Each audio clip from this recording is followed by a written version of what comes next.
त्याने कालच सांगितलं की तो एकच डिश म्हणजे एकच पदार्थ तो 6 महिने दिवसांना 3 वेळा खाऊ शकतो.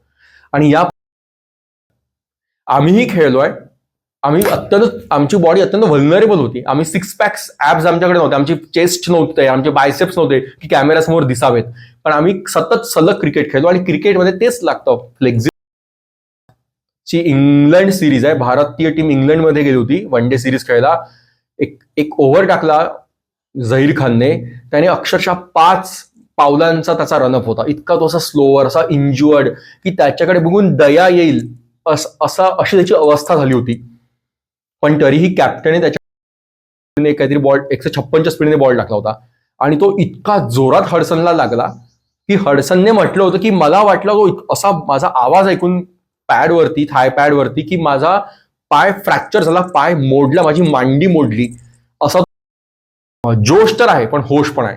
आणि मोस्ट ऑफ द बॉलर्स मध्ये काय होतं फास्ट बॉलरकडे, जोश असतो भरपूर, आहा, होश असा असतो, गुडघ्यात असतो. पण मयंक यादवकडून खरंच अपेक्षा होती, पण तो इंज्युअर्ड होतोय. त्याच्याकडून आता त्याचा बॉडीचं त्याच्या आणि काय होईल जेव्हा तो परत येईल तर त्याच्या माइंडमध्ये ही गोष्ट कायम राहील की यार मी जर एक्स्ट्रा एफर्ट दिले तर मी इंज्युअर्ड होईल तर मी मॅचेस खेळू शकणार नाही, मी मॅचेस खेळू शकणार नाही तर माझा PR कमी होईल, मला एन्डॉर्समेंट मिळण्याचे चान्सेस कमी होतील, पुढे मला फुटेज कमी मिळेल. कारण हे गणित असं झालंय आता क्रिकेट मी किती रन्स आणि विकेट घेईल हे गणित साईडला गेलं. क्रिएटिनचं सरळ सोटपणे ते प्रमोशन करतात. क्रिएटिन जे थोडं रिस्की. बासू शंकर नावाचे एक इंडियन क्रिकेट टीमचे पूर्वी न्यूट्रिशन अँड कंडिशनिंग कोच होते. वीरेंद्र सेहवागने इतक्यातच त्यांच्यावर एक टीका केली होती की ती व्यक्ती म्हणजे ते कोच प्रत्येकाला सेम डाएट प्लॅन आणि सेम वर्कआउट प्लॅन द्यायचे. मीन्स ट्रेनिंग जे ट्रेनिंग प्लॅन द्यायचे ते सारखंच असेल सगळ्यांना, मग तो R अश्विन असेल किंवा विराट कोहली असेल. आणि खरं तर दोघांची बॉडी टोटली वेगळी आहे. R अश्विन हा फ्रजाईल आहे, तो तितकासा फ्लेक्झिबल नाही आहे. तर विराट कोहली हा काहीच्या काही फ्लेक्झिबल, त्याची मोबिलिटी जबरदस्त आहे, त्याचा स्टॅमिना, त्याचा ओव्हरऑल जो परफॉर्मन्स रेट आहे त्याच्या बॉडीचा ॲज अन ॲथलीट तो जबरदस्त आहे. त्याच्या कम्पॅरेटिव्हली R अश्विन कुठेच नाही आहे ॲज अ फिल्डर म्हणून, किंवा ज्या प्रकारे तो एक कम्प्लीट त्याचा ग्राउंडवरती वावर असतो, R अश्विन त्याच्या पुढे कुठेच नाही. सो 2 वेगवेगळ्या बॉडीज टोटली. पण त्यांना बासू शंकर नावाच्या कोचने, कंडिशनिंग कोचने सेम वर्कआउट ट्रेनिंग प्लॅन दिला होता. अशी टीका वीरेंद्र सेहवागने केली आहे की दोघांनाही त्याचा जर एकच प्लॅन असेल, वर्कआउट प्लॅन असेल, ट्रेनिंग असेल, तर मग त्याचा फायदा तर तितका जाणवत नव्हता. कारण R अश्विन मध्ये इंज्युअर्ड पण झाला होता त्या काळात. आणि हे त्याने यासाठी सांगितलं की पूर्वी जे ट्रेनिंग व्हायचं ते बेसिकली क्रिकेटरला काय लागतं, एक ऍथलीटला काय लागतं, तर धावणं, फ्लेक्झिबिलिटी म्हणजे वाकडं, मोबिलिटी, ह्या 2 गोष्टी मॅटर करतात. पण आता ते सोडून कॅमेरावरती कसं छान दिसेल प्लेयर, त्यावर जास्त काम सुरू आहे. कारण सोशल मीडियाचा जमाना आहे असं म्हणता येईल. म्हणजे आता वेट ट्रेनिंग जास्त आहे. म्हणजे एक for example quick and jerk नावाची एक्सरसाइज जी आहे, weight training, heavy weight training, जे कम्प्लीट त्याचा बॉडी म्हणजे बॉडी ट्रेनिंग त्याने होतं, बॉडी वर्कआउट होतं कम्प्लिटली असं म्हणतात, पण ते तितकंच रिस्की पण आहे. त्यात वीरेंद्र सेहवागने म्हटलं की वेट ट्रेनिंग जे आहे बेसिकली क्विक अँड जर्क्स नावाचं जे एक्सरसाइज आहे ती लहानपणापासून मुलं सुरू करतात आणि त्यानंतर मग ते पुढे त्यामध्ये पारंगत होतात. इव्हन त्यातही रिस्क आहे, जर तुम्ही ते वेट प्रॉपरली मॅनेज नाही केलं तर तुमच्या बॉडीवरती ते येऊ शकतं, पडू शकतं आणि ऍक्च्युली अगेन्स्ट द ग्रॅव्हिटी तुमची बॉडी कॉम्प्रेस होत जाते. सो स्टिफनेस बॉडीमध्ये येतो. जितकं तुम्ही हेवी वेट, एक साधी गोष्ट आहे की एक वजनदार डंबेल किंवा तुम्ही हेवी वेट जर जिम मध्ये केलं ट्रेनिंग, तर आपली बॉडी सोअर होते, स्टिफ होते. आणि अशा वेळेस जर व्यक्ती वाकला अचानक, धावला, तर इंजुरी होते, कारण मसल पुलअप होतो कुठेतरी. आणि मसल इंजुरी थोडी जरी झाली तर बॉलर किंवा बॅट्समॅन संपला 2-1 आठवड्यांसाठी. तर हे जास्तीत जास्त आजच्या क्रिकेट टीम मध्ये होत आहे. हे वीरेंद्र सेहवागने म्हटलं की पूर्वी तो स्वतः, इव्हन सौरव गांगुली, ज्याची अत्यंत वाईट फिटनेस होती असं म्हणून, अत्यंत वाईट फिटनेस म्हणून तो धरला जायचा. आणि हे फक्त बॅट्समॅन बद्दल बोलतोय तो, की तो स्वतः, त्याची पण फिटनेस, स्वतः वीरेंद्र सेहवागची फिटनेस बिलकुलही ठीक नव्हती. तेंडुलकर, गांगुली, द्रविड, धोनी, युवराज, गंभीर, हे जे प्लेयर्स होते तेव्हा हे वेट ट्रेनिंगवरती भर द्यायचे नाही. हे जास्तीत जास्त आपली फ्लेक्झिबिलिटी किती जास्त राहील, कारण ग्राउंडवरती फ्लेक्झिबिलिटी मॅटर करते, तुमची चपळता मॅटर करते. हँड आय कोऑर्डिनेशन, फुटवर्क, ह्या गोष्टी मॅटर करतात, रिफ्लेक्सेस. तर इथे जर व्यक्ती प्रचंड वेट ट्रेनिंग करायला लागला तर त्याची बॉडी स्टिफ होणारच. एक आपण सुद्धा हा अनुभव घेऊ शकतो रेग्युलर लाईफमध्ये. अति ओव्हर वजनदार वेट लिफ्टिंग करा किंवा वेट ट्रेनिंग करा, त्यानंतर आपली बॉडी जड होते, मसल्स ताणले जातात, मसल्स पूर्ण स्टिफ होतात. सो अशा वेळी आपली फ्लेक्झिबिलिटी कमी होते, म्हणजे तो व्यक्ती असा जड होतो. बॉडी जितकी वाढेल तितका त्याच्या चालण्या वागण्यात एक प्रकारचा जडता येते. लुक्स वाईज अप्रतिम, ऑन कॅमेरा जबरदस्त, कारण मसल्स वाढलेले असतात, चेस्ट प्रॉपर दिसत असते, सो कॅमेरावर छान दिसतं. पण प्रॅक्टिकली ग्राउंडमध्ये जेव्हा तो प्लेयर जातो, तो एथलीट जातो, तेव्हा इंजुरीज होतात. आणि हेच गेल्या काही वर्षांपासून होत आहे. जर पूर्वीचे हे अनफिट प्लेयर्स एक प्रकारे म्हटलं आपण, त्यांची बॉडी अत्यंत फ्रजाईल होती. बॅट्समनची, बॉलरची तर झहीर खान, आशिष नेहरा हे अत्यंत फ्रजाईल बॉडी असलेले, व्हल्नरेबल बॉडी असलेले होते. पण ते बॉलर्स होते, त्यांचा भाग टोटली वेगळा, आपण त्यांना कन्सिडर नाही करता यामध्ये. स्पेशली जे सेहवागने सांगितलं, एक्झाम्पल दिलं, त्यामध्ये आपण बॅट्समन बद्दल बोलतोय. असे क्रिकेटर्स जे ग्राउंडमध्ये इंज्युअर होत असेल तर तो भाग वेगळा. पण आता गेल्या काही दिवसांपासून काय होतं की मोस्ट ऑफ द इंजुरीज ह्या ग्राउंडच्या बाहेर होत आहे. म्हणजे जिम करताना होत आहे, खेळताना होत आहे, जे स्पेशल ट्रेनिंग करताना होत आहे, खेळताना नाही, ग्राउंडमध्ये खेळताना नाही, तर बाहेर ट्रेनिंगमध्ये स्पेशली जास्तीत जास्त इंजुरी होतात आहे. और तिथे इंजुरीची सुरुवात होते आणि ग्राउंडमध्ये ती दिसते. हे गेले 4 ते 5 वर्षात जास्तीत जास्त दिसत आहे. विराट कोहली हे एक्सेप्शन आहे, ते वेगळं टॅलेंट आहे, ते वेगळं सेल्फ मेड ती व्यक्ती आहे. आणि ती व्यक्ती फक्त पर्सनॅलिटी वाईज नाही, फक्त क्रिकेटर वाईज नाही, तर एक फिजिकल बॉडी सुद्धा त्याने कमावली आहे. फ्लेक्झिबिलिटी ती प्रचंड कमावली आहे. त्याने कालच सांगितलं की तो एकच डिश, एकच पदार्थ तो 6 महिने दिवसानं 3 वेळा खाऊ शकतो. आणि यापूर्वी पण तो म्हणायचा की मी टेस्ट बर्ड्सला एंटरटेन करत नाही. सो म्हणजे जिभेला तो एंटरटेन करत नाही. जे योग्य आहे बॉडीसाठी, हेल्दी आहे, खेळासाठी हेल्दी आहे, त्याच्या परफॉर्मन्ससाठी हेल्दी आहे, ऑन ग्राउंड तेच तो खातो. आणि तेवढी तो काळजी घेतो. दिल्लीचा असून, नॉर्थ इंडियन असून सुद्धा. तर तो वेगळा आहे, त्याची केस टोटली वेगळी. पण इतर जे बाकी क्रिकेटर्स आहेत ते खूप इंज्युअर्ड होत आहे. के.एल. राहुल तर नीट होईल की नाही कळत नाही. हार्दिक पांड्या, जो फार पोर्ट्रे करत असतो स्वतःच्या फिटनेसचा PR मधनं. त्याला एन्डॉर्समेंट्स बघा का किती जबरदस्त मिळतात आहे. त्याची बॉडी तेवढीच जबरदस्त लुक्स दिसतं कॅमेरावरती, पण ऑन ग्राउंड कंबर पकडतो, खाली पडतो. के.एल. राहुलचे तोच प्रॉब्लेम आहे. असे अनेक आता क्रिकेटर्स होऊन गेले आहेत जे थोडे खेळतात, इंज्युअर्ड होतात. आणि स्पेशली बाहेर होतात इंज्युअर्ड, ग्राउंडच्या बाहेर. खेळताना काही बॉल लागला, इंजुरी झाली, हॅमस्ट्रिंग ओढल्या गेलं, तो भाग वेगळा. कॉर्ड्स ओढल्या गेले, तो भाग वेगळा. पण हे हॅमस्ट्रिंग इंजुरी, कॉर्ड्स खिचणं यानी ओढणं, ते ग्राउंडच्या बाहेर होत आहे. आणि कधी होत आहे, जेव्हा हे ट्रेनिंग करतात क्रिकेटर्स, वेट ट्रेनिंग करतात आहे. वेट ट्रेनिंग हे itself a different thing, different game. वेगळ्या खेळायला त्याची गरज पडते. क्रिकेटला त्याची गरज नाहीये. तेंडुलकर जो नॉनस्टॉप क्रिकेट खेळला वर्षानुवर्ष, त्याने कधी वेट ट्रेनिंग केलं नव्हतं. स्पेशली जेव्हा तो क्रिकेट सीझन मध्ये असायचा तेव्हा तो कधीच वेट ट्रेनिंग नाही करायचा. तो आपल्या फ्लेक्झिबिलिटीसाठी जो जे लागेल ते तेवढा करायचा. तो बेस्ट उदाहरण याचं मोहम्मद अझरुद्दीन. त्या क्रिकेटरने कधीही फिटनेस या कारणावरून एकही मॅच घालवली नव्हती. जबरदस्त फिटनेस. इव्हन अजय जडेजा, त्याची बॉडी बघाल तर कुठे त्याला 6 ॲब्स नव्हते, त्याचे उलट गाल बाहेर आलेले, अशा गुबऱ्या गालाचा अजय जडेजा होता, पण फिटनेस जबरदस्त.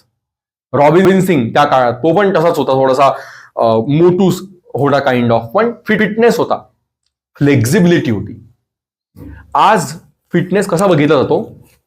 कॅमेरावरती कसा दिसतोय व्यक्ती. कोहलीचं पोट फ्लॅट आहे, ग्रेट, तो आहेच फिट, पण रोहित शर्माचा पोट थोडं बाहेर आलाय म्हणून तो अनफिट आहे असं म्हटलं जातं. कारण कॅमेरावर ठीक दिसत नाहीये बॉस. इथे मार खाल्ला जातोय. राहुल द्रविडचं बेस्ट एक्झाम्पल आहे. राहुल द्रविड हा क्वचितच, म्हणजे फिटनेस नाहीये, फिट नाहीये म्हणून एखादी टेस्ट मॅच खेळू शकला नाही किंवा वन डे त्याने किंवा सिरीज मध्ये माघार घेतली आहे, रेस्ट घेतली आहे जस्ट बिकॉज की तो इंज्युअर्ड आहे, असं कधीच झालं नाही. फक्त मला एक आठवतं 2009 की 10 मध्ये साऊथ आफ्रिका क्रिकेट टीम इंडियामध्ये आली होती आणि येणार होती. त्याआधी बांगलादेश सोबत मॅच होती आणि बांगलादेशचा एक फास्ट बॉलर होता, त्याचा इनस्विंगर बाउन्सर राहुल द्रविडच्या बोटांवरती बसला, डाव्या हातावरती. तो जेव्हा तो डिफेन्स करायला लागला खेळताना तर त्याचे बोट फ्रॅक्चर झाले होते राहुल द्रविडचे. आणि तेव्हा त्याने येणारा साऊथ आफ्रिकाची टीम येणार होती. 2009 और 10 ची ही गोष्ट आहे. तेव्हा ती 3 मॅचेसची सिरीज राहुल द्रविड खेळू शकला नव्हता इंजुरीमुळे. ती पहिली सिरीज होती एकमेव त्याच्या इतक्या मोठ्या करिअरमध्ये. 1996 मध्ये त्याचं करिअर सुरू झालं इंग्लंडमध्ये. तेव्हापासून 2009 और 10 मध्ये त्याचा ब्रेक झाला, त्याला बॉल लागला आणि त्याचे बोट फ्रॅक्चर झाले बाउन्सरमुळे. पण कधी तो वेट ट्रेनिंग करतोय, कधी फिटनेस करतोय, ट्रेनिंग घेतोय, यामुळे तो इंज्युअर्ड झाला असं कधीच झालं नाही. तेंडुलकर झाला नाही, सौरव गांगुली झाला नाही, ज्याची बॉडी अत्यंत फ्रजाईल असायची. हे क्रिकेटर्स कधीच कोलमडून पडले नव्हते ग्राउंडच्या बाहेर, पण ते क्रिकेट मात्र ते ग्राउंडमध्ये 100% द्यायचे. आता मात्र इशांत शर्मा एकदम बारका शिडशिडीत होता, हे वायर नव्हता तो बेसिकली, पण तो एक शिडशिडीत उंच बॉलर, त्याचा फिटनेस चांगला होता, तो बॉलिंग चांगला करायचा. पण जसं काळ बदलला थोडा आणि सोशल मीडिया गोष्टी सुरू झाल्या, कॅमेरावरती छान दिसायला पाहिजे. डायव्ह घेताना सुद्धा म्हणजे कॅच घेताना सहज कॅच असेल तर तो जास्तीत जास्त पडायचं, जमिनीवरती पडून उठून कॅच घ्यायचा, अशा वेळेस कॅच सुटतात सुद्धा. आणि यावर सुनील गावस्करने 2-3 टीका पण केली होती की कॅमेरावरती छान दिसावं, रील्सवरती छान दिसावं, सोशल मीडियावरती छान दिसावं म्हणून हे कॅच पकडतायत, प्रयत्न करतात आणि डायव्ह मध्ये कॅच सुटतोय. सो आता सगळी गोष्ट झाली आहे कॅमेरा समोर कसं दिसायचं. सो त्यामुळे होतंय काय, बासू शंकर हे जे थोडे नवीन कोच आले आहेत, जे जास्तीत जास्त थोड्या वेगळ्या गोष्टीला प्रमोट करतात, वेट ट्रेनिंगला प्रमोट करतात, दॅन फ्लेक्झिबिलिटी, दॅन योगा म्हणजे स्ट्रेचिंग. आता स्ट्रेचिंग कोणाला लागू पडतो, कोणाला नाही पडत, हा पण वेगळा भाग आहे, पण त्यावर तो विषय वेगळा आहे. पण वेट ट्रेनिंगने होतं काय, बॉडी सोअर होते.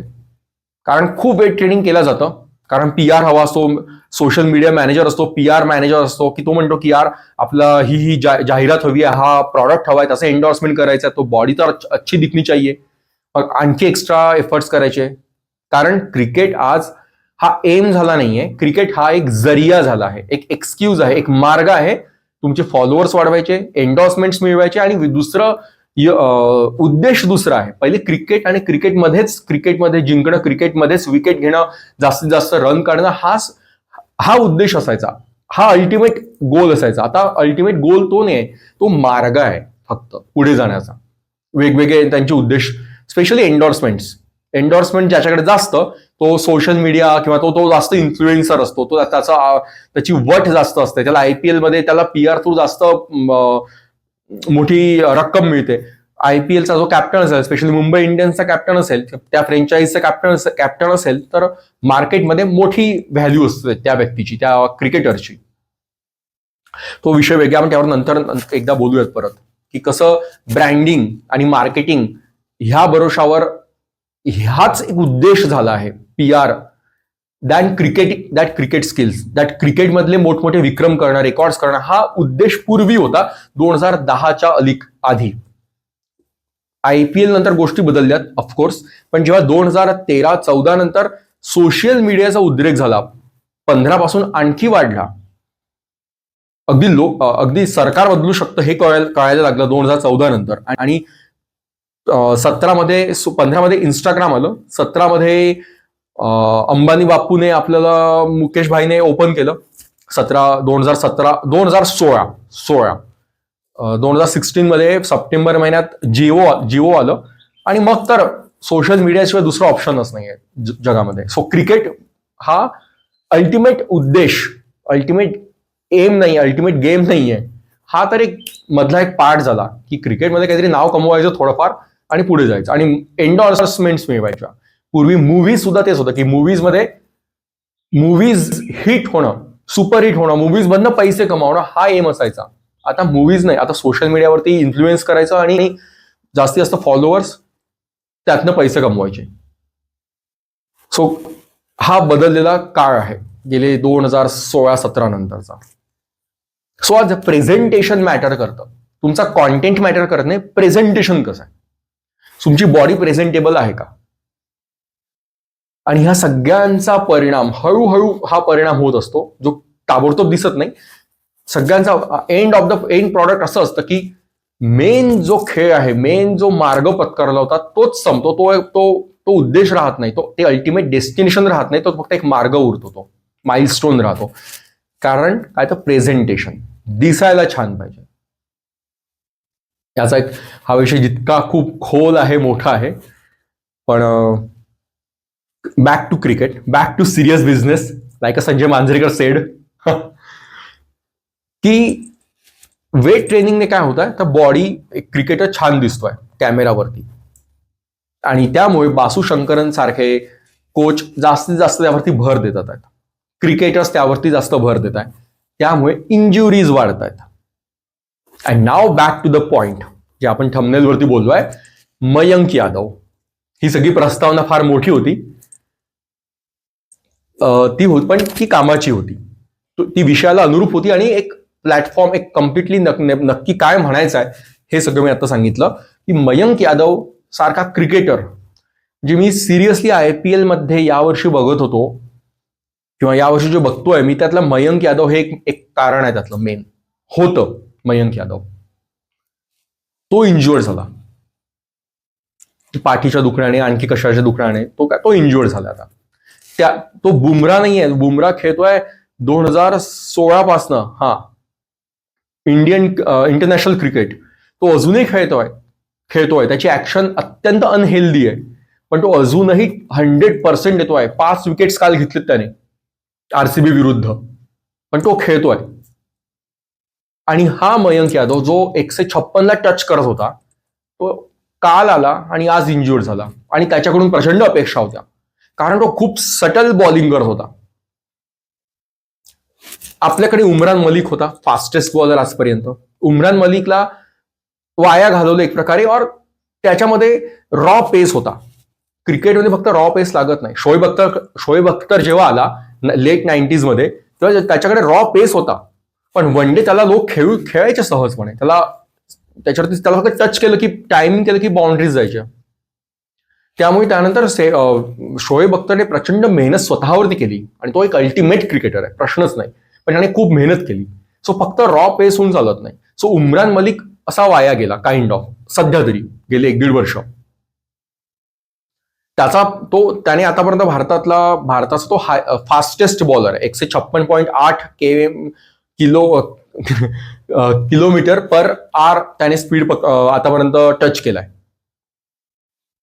पण SRH सनरायझर्स हैदराबादचा जो कोच होता, स्ट्रॅटेजिस्ट आहे मुरलीधरन, त्याने म्हटलं की SRH कडून उमरान मलिक खेळायचा. तर मुरलीधरन म्हणाला की उमरान मलिककडे पेस आहे, पण त्याच्याकडे line and length, cricketing logic, एक माइंड हे नाही आहे. आणि आता आजच्या मॉडर्न क्रिकेटमध्ये ते लागतं, फक्त रॉ पेसने काम होत नाही. सो त्यामुळे उमरान मलिक हळूहळू बाहेर पडला. आज तो खेळत नाहीये. तो इंडियन क्रिकेट टीम मध्ये पण आला होता, पण आज तो नाहीये. सो असा एक क्रिकेटर काइंड ऑफ घालवला गेलाय सध्या तरी काही करंट सिच्युएशन मध्ये. मयंक यादव आला होता. मयंक यादवकडे लाईन अँड लेंथ होती, त्याच्याकडे डोकं होतं, मॅच्युरिटी होती एवढ्या कमी वयात. तो सिरियसली एक जबरदस्त बॉलर होत होता. त्याच्याकडे बघताना आठवण यायची साऊथ आफ्रिकेच्या मॉर्कलची. तो एक फील द्यायचा की तसाच तो बॉलर होता, उंच, आणि ज्या प्रकारे तो बॉलिंग करायचा एक लाईन अँड लेंथ ठेवून गुड लेंथ वरती, तसा मयंक यादव बॉलिंग करतोय. या APL मध्ये तो एक कारण होता की यार LSG ची मॅच बघावी, पण आता तो इंज्युअर्ड झाला. कारण काय? चुकीचं वेट ट्रेनिंग. जे वीरेंद्र सेहवागने म्हटलं की काहीतरी चुकतंय. आम्हीही खेळलोय, आमची बॉडी अत्यंत व्हल्नरेबल होती. आम्ही 6 पॅक्स ऍप्स आमच्याकडे नव्हते, आमची चेस्ट नव्हते, आमचे बायसेप्स नव्हते की कॅमेरासमोर दिसावेत, पण आम्ही सतत सलग क्रिकेट खेळलो. आणि क्रिकेटमध्ये तेच लागतं, फ्लेक्झिबिलिटी, मोबिलिटी, चपळता. पण आजच्या क्रिकेटर्सना लुक्स मॅटर करतात. ते वेट ट्रेनिंग करतात, बॉडी सोवर होते, स्ट्रीप होते, आणि इंजुरीज होते, इंजुरी प्रोन होते. तर मयंक यादव सारखा ज्याला एक इच्छा होती की यार हा कदाचित 1.5 महिन्यानंतर येणाऱ्या वर्ल्ड कप मध्ये तो खेळू शकतो. खरंच त्याची गरज आहे का तो भाग वेगळा, कारण अमेरिका आणि वेस्ट इंडिजमधल्या मंद आणि थंड पिचेस असणार आहेत. पण त्याला स्पेशल डिसेंबरमध्ये येणाऱ्या ऑस्ट्रेलियामध्ये होणाऱ्या क्रिकेट सिरीजमध्ये त्याची प्रचंड गरज लागू शकते. तोवरती तयार होईलही. पण पॉइंट हा आहे की इंजुरीज का होत आहेत इंडियन क्रिकेट टीममध्ये, कारण काहीतरी चुकतंय, आणि ती चूक कदाचित ट्रेनिंगमध्ये आहे. कारण आज इतकी टेक्नॉलॉजी आहे, इतके रिफ्लेक्स आहे, सगळीकडे मॉनिटर केलं जातं, पण तरी इंजुरीज वाढतात आहेत. आणि पूर्वी काही टेक्नॉलॉजी नव्हती तरी इंजुरीज कमी होत्या. कारण प्रेझेंटेशन, लुक्स, कॅमेरा ह्या गोष्टीला इम्पॉर्टन्स त्या काळी दिलं जायचं नाही. इम्पॉर्टंट होतं गेम होता, अल्टिमेट एम होता क्रिकेट, त्यामध्ये रेकॉर्ड्स, त्यामध्ये जिंकणं. आता तो नाहीये. आता तो क्रिकेट फक्त एक माध्यम झालाय. ओके, एक क्रिकेटर होऊन गेलो होता आपण. कसं काही फास्ट बॉलर्स इंडियाने प्रोड्यूस केले, पण ते नाही टिकू शकले. एक बॉलर होता माझा आवडता त्या काळाला, 2006-05 मध्ये तो आला होता इंग्लंड विरुद्ध इंडियामध्ये 2005-06 मध्ये, मुनाफ पटेल. तो त्या काळचा फास्टेस्ट बॉलर होता इंडियाकडून, आणि इनस्विंगर होता. त्याने लाईफ टाइम इनस्विंगच बॉलिंग केली.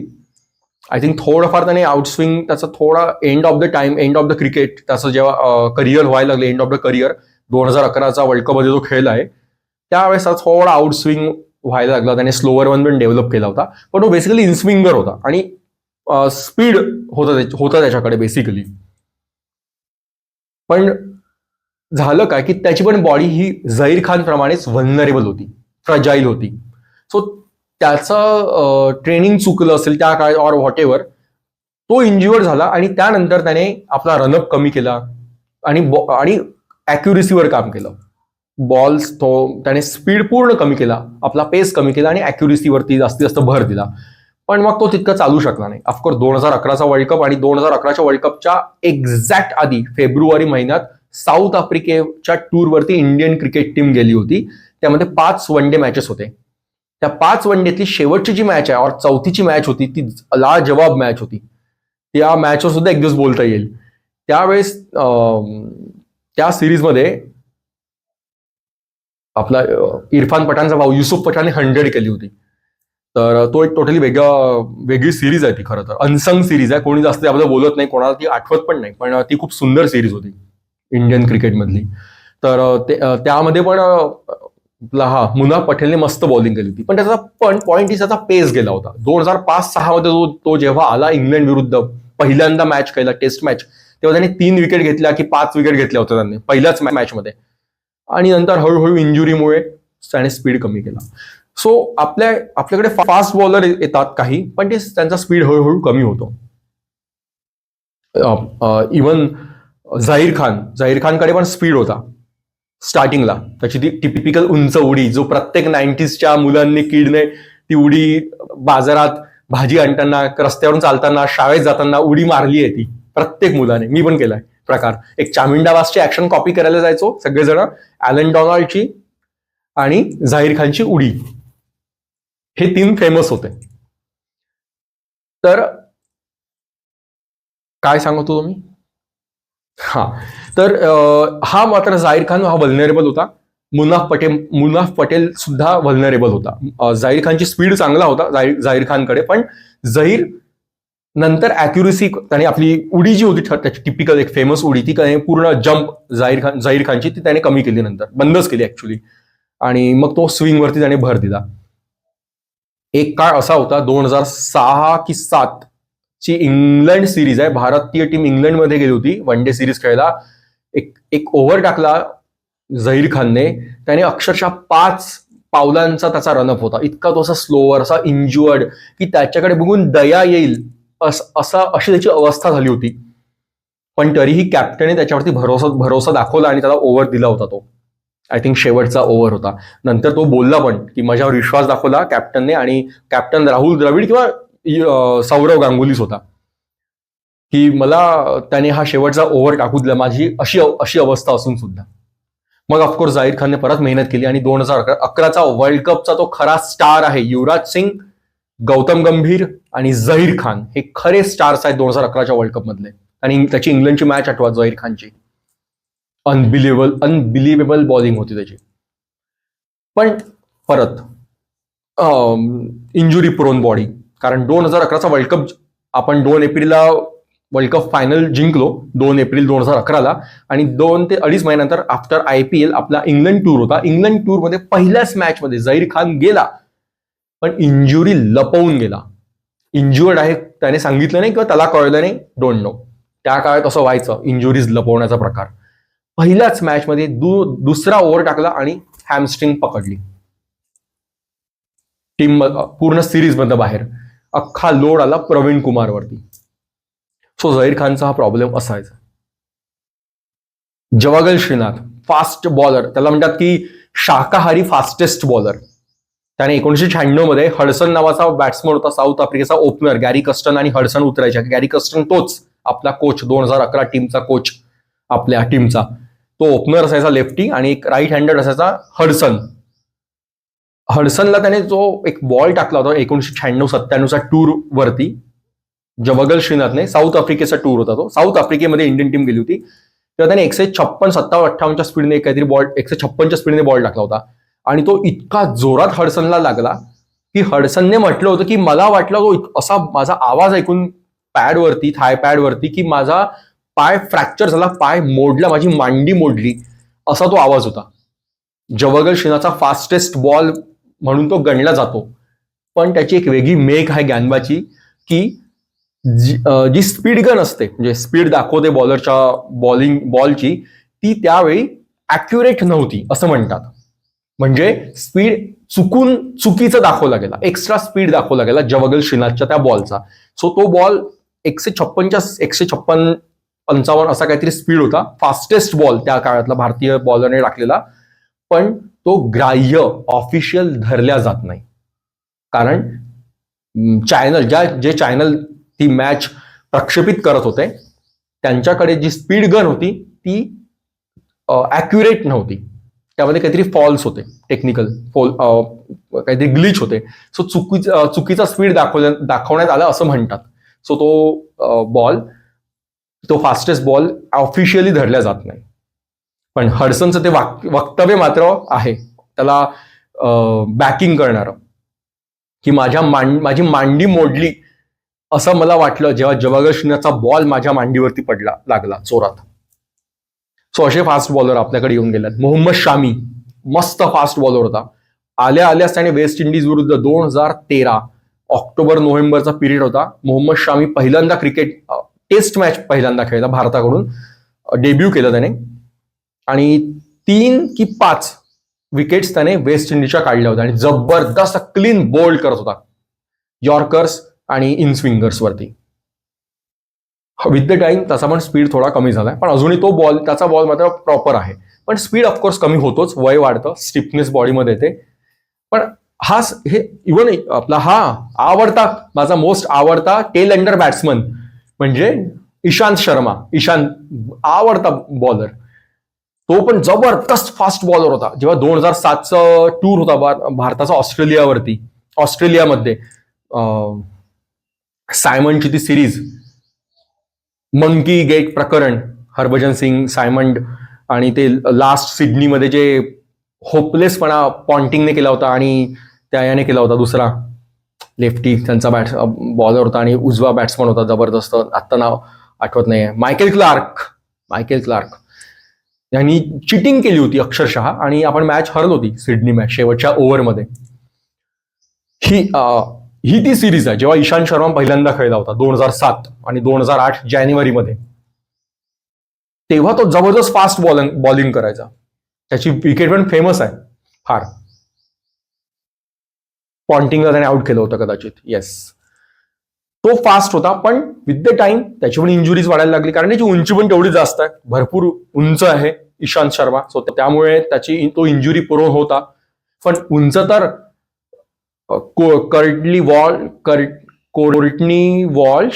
कर्टली अँब्रोस, हे मला कायम लहानपणापासून कन्फ्युजन होतं. हे कर्टली अँब्रोस, कोर्टनी वॉल्श, हे सुद्धा 6.5 फीट होते बॉलर्स, पण काय यॉर्कर्स टाकायचे, काय फिटनेस होता त्यांचा.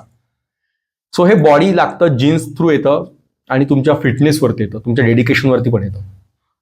सो अ पॉइंट इज की आपल्याकडे इतके चांगले फास्ट बॉलर होऊन गेलेत, पण कुठेतरी चूक होते, ते मेंटेन केल्या जात नाहीत. आणि वाईट वाटतं की आपल्याकडचा फास्ट बॉलर शोएब अख्तरसारखा तोडू फाडू मारू बॉलर का नाहीये. पॉइंट हा मयंक यादव वरनं सुरू झालाय सगळा विषय. तर मयंक यादव इंज्युअर्ड झालाय. IPL मधनं तो जवळपास बाहेर गेलाच आहे. ऑफिशियली सांगतायत ते की तो खेळणार आहे, त्याचं आम्ही लोड मॅनेजमेंट करतो आहोत की जास्त मॅचेस खेळू द्यावे नाही. अरे तो आत्ता सुरू झालं त्याचं cricket career, international cricket career सुद्धा नाही. IPL मध्ये तो 2 ते 3 मॅचेस खेळला आणि त्याचं लोड मॅनेजमेंट पण सुरू केलंय. त्याचं वय काय, म्हणजे इकडे बुमरा सारखा अत्यंत अनहेल्दी त्याची बॉलिंग ऍक्शन आहे, पूर्ण बॅकवरतीचा, आणि त्याचा स्ट्रेस येतो, तरी तो खेळतोय 8 वर्षांपासून. त्याचं load management we can understand. पण हा 5 मॅचेस खेळलेला, तेही IPL मध्ये, ते 4 ओव्हर्स टाकणारा बॉलर, त्याचं लोड मॅनेजमेंट करताय, म्हणजे काहीतरी चूक होत आहे. जेव्हा मयंक यादवला बघायला सुरुवात केली, काय अप्रतिम प्रेमात पडलो त्याच्या बॉलिंगच्या, त्याच्या व्यक्तिमत्वाच्या, ज्या प्रकारे तो शांतपणे डोकं शांत ठेवून लाईन अँड लेंथ बरोबर मेंटेन करतोय. शॉन टेट नावाचा एक बॉलर होता ऑस्ट्रेलियाचा, Shaun Tait, white force, raw force, piercing force. जर आठवत असेल 2011 क्वार्टर फायनल ऑस्ट्रेलिया विरुद्ध, त्याने तेंडुलकरला आउट केलं होतं. असा यायचा, रनअप छोटा होता, त्याचा रनअप फार कमी असायचा, पण तो जो ऍक्शन बॉल टाकायचा, फास्ट बॉलर. पण तो त्याचा एक बॉल जर प्रॉपर पडत असेल गुड लेंथ वरती, तर बाकी 2 बॉल पडायचा इकडे मागे किंवा पुढे स्लिप फिल्डरकडे. सो स्पीड जास्त तर डिरेक्शन चुकीची, असं होतं. पण मयंक यादवकडे बघून वाटलं की नाही यार, ह्याच्यामध्ये फ्युचर आहे, याच्यामध्ये लाईन अँड लेंथ आहे, याच्यामध्ये डोकं आहे, जिगरा आहे, पण डोकं पण तितकंच आहे. जोश तर आहे, पण होश पण आहे. आणि मोस्ट ऑफ द बॉलर्स मध्ये काय होतं फास्ट बॉलरकडे, की जोश असतो भरपूर, होश असा असतो, गुडघ्यात असतो. पण मयंक यादवकडून खरंच अपेक्षा होती, पण तो इंज्युअर्ड होतोय. त्याच्याकडून आता त्याचा बॉडीचं आणि काय होईल, जेव्हा तो परत येईल तर त्याच्या माइंडमध्ये ही गोष्ट कायम राहील की यार, मी जर एक्स्ट्रा एफर्ट दिले तर मी इंज्युअर्ड होईल, तर मी मॅचेस खेळू शकणार नाही, तर माझा PR कमी होईल, मला एंडोर्समेंट मिळण्याचे चान्सेस कमी होतील, पुढे मला फुटेज कमी मिळेल. कारण हे गणित असं झालंय आता क्रिकेट, मी किती रन्स आणि विकेट घेईल हे गणित साईडला गेलंय. मेन म्हणजे मला फुटेज किती मिळेल, जे ऍक्टर्स लोकांचा इश्यू असतो जनरली, असायचा आतापर्यंत, आणि तो असतो ऍक्टर्स अभिनेते लोकांचा, तो आता क्रिकेटर्सचा पण झालाय. फुटेज, रील्स, इंस्टाग्राम, सोशल मीडियावरती मी दिसायला हवं. सो आता जेव्हा तो येईल परत मयंक यादव, त्याच्या डोक्यात हा असणारच की मी जर एक्स्ट्रा एफर्ट दिले, एक्स्ट्रा ट्राय केलं तर माझा इंजुरी होईल, माझी इंजुरी होईल आणि परत मी खेळू शकणार नाही. तर त्याचा पेस कमी होण्याचे चान्सेस आहेत थोडेफार तरी. बघू पुढे काय होतं. फार वाईट वाटलं की मयंक यादवची अशी अवस्था झाली आणि त्याची भीती वाढत होतीच, कारण इंडियन बॉडीचा पण तो प्रॉब्लेम आहे ऍक्च्युली. आपली बॉडी उष्णकटिबंधात आपण आहोत. आपण थंडीमध्ये जे specially north Indians, north east, त्यांची बॉडी बिल्डअप त्यांना जीन्स मधनं येते. त्यांचा नॅचरल स्टॅमिना असतो आणि त्यांची बॉडी बिल्ड ही खूप आतून पक्की असते, सबस्टॅन्शियल असते. आपण उष्णकटिबंधात थोडी आपली फ्रजाईल असते. सो हा एक प्रॉब्लेम आहे, पण वी कॅन मॅनेज. आज सगळ्या प्रकारची टेक्नॉलॉजी आहे, प्रत्येक गोष्ट अवेलेबल आहे.